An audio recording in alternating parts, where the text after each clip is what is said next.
டே 2 காலையில் தூங்கி எழுந்ததும் பக்கத்தில் ஒரு நீரோட மாதிரி இருக்கும், அங்கே போகலான்னு சொன்னாங்க. அதனால் ப்ரெஷ்லாம் பண்ணி முடிச்சுட்டு ஃப்ரெஷ் ஆகிட்டு அங்கே போயிட்டோம். அங்கே போய் பார்த்தா நிறைய தொட்டாச்சினிங்கெல்லாம் இருக்குதுங்க. சரி நம்மளும் இதெல்லாம் பார்த்து ரொம்ப வருஷம் ஆச்சு, இப்போ என்ஜாய் பண்ணலான்னு சொல்லிட்டு தொட்டு தொட்டு விளையாண்டுருக்கேன். அது விளையாண்டு முடிச்சுட்டு தண்ணி விட்டு மேலே வர்றேன், காலில் பூரா அட்டைப்பூச்சி ஒட்டி கிடக்குது. செம்மையாக பயந்துட்டேன். இதுதான் ஃபஸ்ட் டைம் அட்டைப்பூச்சி நான் பார்க்குறது நேரில். காலில் குட்டி குட்டியாக ஒட்டிகிட்டு இருக்குது. ஃபுல்லாக அந்த தண்ணிக்குள்ளே இருந்திருக்கு போலங்க. நீங்களும் ஹில் ஸ்டேஷன்லாம் போனீங்கன்னா பார்த்து சேஃபாக இருங்க, நிறைய அட்டை இருக்கும். அப்புறம் அந்த அட்டைப்பூச்சியெல்லாம் தூக்கி வீசிட்டு என்ன ஆளை விடுங்கடா சாமி, நான் வீட்டுக்கு போகிறேன்னு சொல்லிட்டு கிளம்பிட்டேங்க.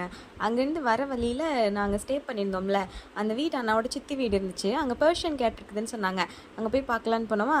ஃபர்ஸ்ட் டைம் பெர்ஷியன் கேட்டும் இப்போ தாங்க பார்க்குறேன் நான். க்யூட்டாக இருக்குது பார்த்தீங்களா, அழகாக. அதோட கண்ணு பாருங்களேன், செம்மையாக காப்பர் கலரில் அழகாக இருக்கா. இது கூட கொஞ்ச நேரம் விளையாண்டு முடிச்சுட்டு வீட்டுக்கு போனால் சுட சுட இட்லியும் சிக்கன் குழம்பு செஞ்சு வச்சுருந்தாங்க. அதை சாப்பிட்டுட்டு நெக்ஸ்ட் ட்ரிப்புக்கு கிளம்பிட்டோம். இதுவும் அங்கே தூரமாக வீடு தெரியுது பார்த்தீங்களா, அங்கே தான் ஸ்டே பண்ணியிருந்தோம். நெக்ஸ்ட் என்ன பண்ணோம், எங்கே போனோன்றதை நெக்ஸ்ட் வீடியோவில் சொல்கிறேன். தேங்க்யூ, டாடா, பாய்.